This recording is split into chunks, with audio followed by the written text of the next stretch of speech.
part 2, we're going to finish this up. Yeah, because we got the ladies and everything. Yes, we got to do FPO as well. So we got Kenny Mize.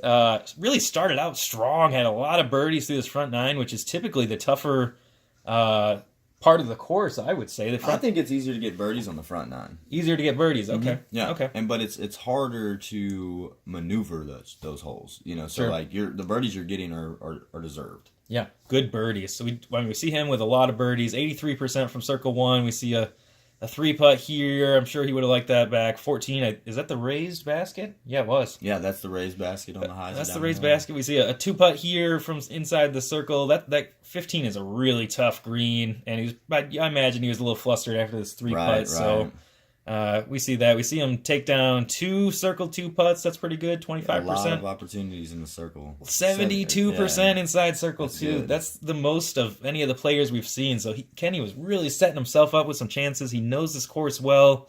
I think he'll clean this up a little bit tomorrow, and he'll pick up a couple strokes along the way too. For sure.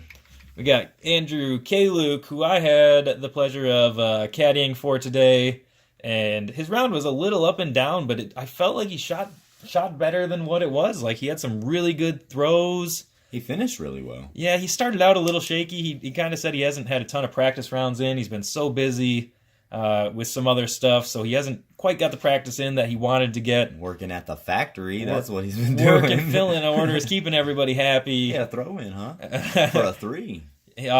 Yeah, I don't remember that one, but we show a throw in here, 81% circle 1, just the 1 circle 2 opportunity. This one just happened to, I remember that one, the 3-putt, it just sailed over the basket and just went just on the edge of that circle 2, and he wasn't able to make the comebacker. And I mean, we see another 3-putt here, he raised basket, and that one had a putting right into a headwind, and on a raised basket, it's right.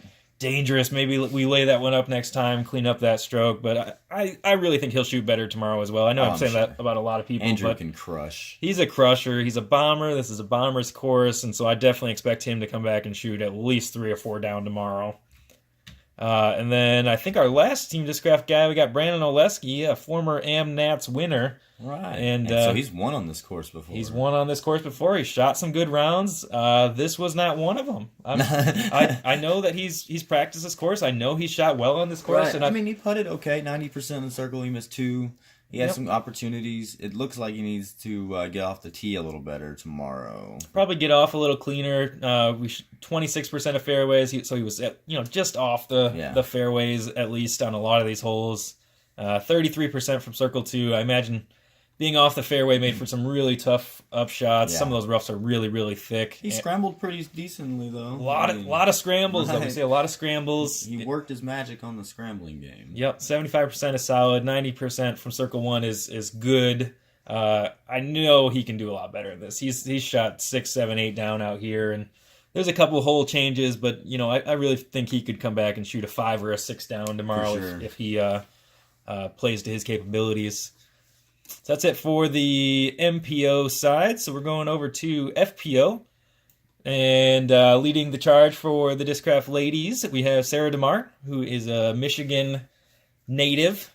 And really some great circle 1 putting, 86%. Yeah, we got three misses ain't bad. 3 misses is not bad at all. It looks like those were for some par saves. She probably would have liked to have those to save those par and put her at even, which would have pushed her up to the lead card. For sure. But really +3, she's tied for 6. She's just a couple strokes back from the top here. It looks like she'll probably be on chase card. So really a overall great round by Sarah. For sure. Very consistent round. Very consistent. And then we got Courtney, who was on the feature card. So we'll get some extra coverage of her coming up. She got to do the commentary, and she was on the feature card. So it was her first time for doing either one. So she was real nervous, but...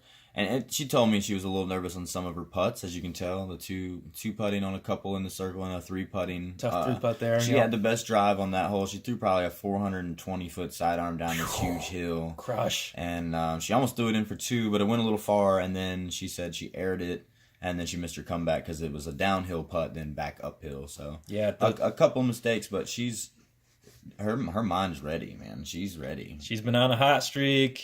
I know she's going to shoot better tomorrow. Yeah. This is a good course for her. Really sets up well for those turnovers, For those sure. forehands. 42% in the fairway is good. 22 Yeah. in the circle's good. 22 in the circle is good. 64% scramble is solid. Right. She had a lot of scrambling out there. The holes are Scram- big for these ladies, man. Like This is a long course for the ladies. Par 63. Yeah. I mean, I it's talked to a friend and he was like, "Man, that course looks big for when I watched Courtney." I was like, "Yeah, think about it when they added 150 to 250 feet on the men. That's how it's like. Yeah. It's that big. It's It's big for them, and it's Yeah. It's wild. It's a big course, and we see the best score up at the top here is a neg 2, and there's a pretty big scoring separation. So I mean, she comes back, shoots a nice even round tomorrow, and I think she catches up on I think she can do it on some of the field. And then finishing out the FPO in the video, we have Sheila Kirkham, is a New Mexico native. Hoping to meet her tomorrow. Excited to meet her. I saw her at the factory today. I didn't get to talk to her because Courtney was doing commentary. But nice. We got. She was hitting about a third of the fairways, and again, this is a long course. We have one under par score for the FPO, so bogeys were out there just because they're so long. The approaches on these are tough. Uphill. All the greens are on some type of a slope. Most of them are uphill, and some of them are tough to judge if you don't play in a lot of up and down kind of mountain style golf almost. Very good in the circle, 94%. Fantastic in the circle. She capitalized on one of her 4 circle 2 putts. So really, I mean, she putted well. She just needs to find the circle. Yeah, find the opportunities to get the putts in that she's hitting. Exactly. She finds, we clean up these fairway shots, get a little better entry shots, and her putting is great. So hopefully she can pick up a couple strokes tomorrow and also move up on the field as well. For sure. So that's it. Long videos. Hope you guys enjoyed them. Leave a comment. Let me know. Subscribe. All that fun stuff. And Step with Trevor. Step with Trevor. Don't forget to vote. And we'll try and do another one tomorrow if you guys enjoy this. Thanks.